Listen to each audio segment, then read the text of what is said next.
Apocalypse de Jean, chapitre 19.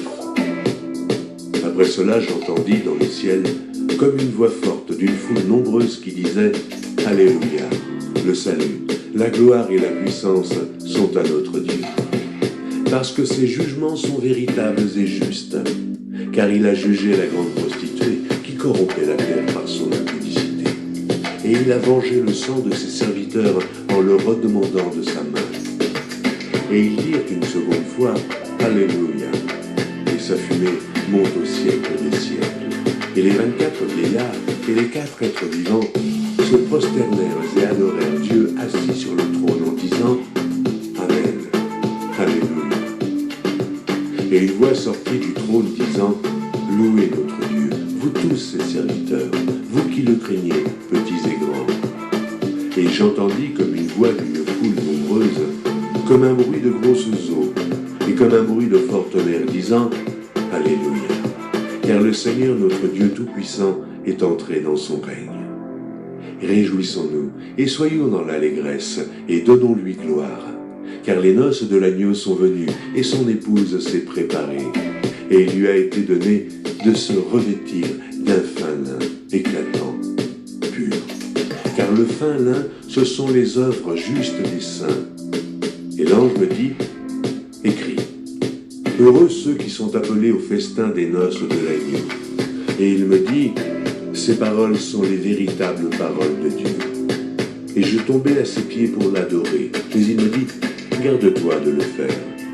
Je suis ton compagnon de service et celui de tes frères qui ont le témoignage de Jésus.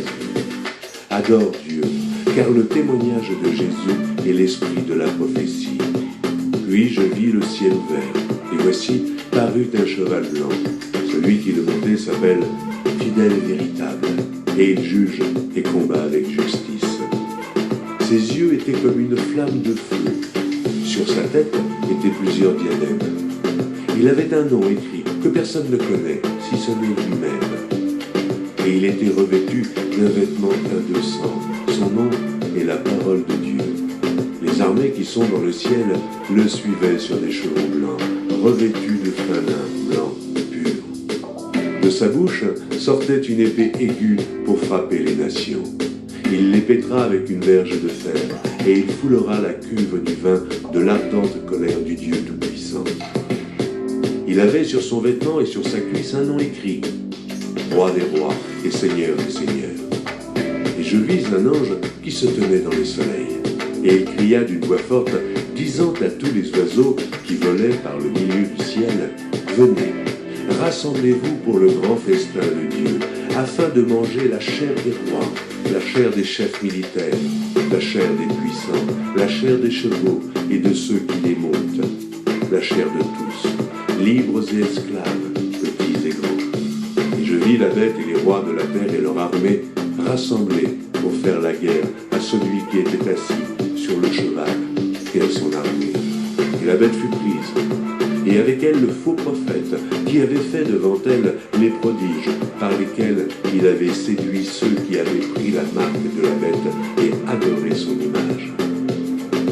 Ils furent tous les deux jetés vivants dans les temps ardents de feu et de soufre.